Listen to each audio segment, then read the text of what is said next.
And welcome to the channel. Today I'm going to show you how you can activate two WhatsApp applications on your MOTOROLA Razr 40 Ultra.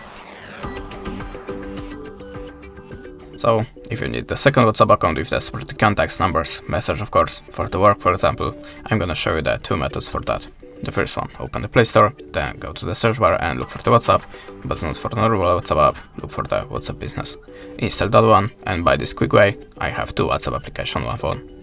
That was the first method. Now the second one, if you need more WhatsApp applications, or maybe the WhatsApp Business doesn't work for you, go to the Dual Space app, choose one of them. I previously selected that one, so we can launch it. Decide that you want to get notifications.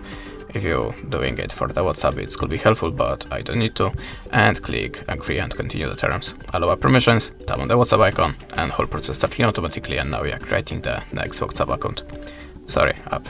That's it. Thanks for the watching. Leave us a subscribe, a comment, and goodbye.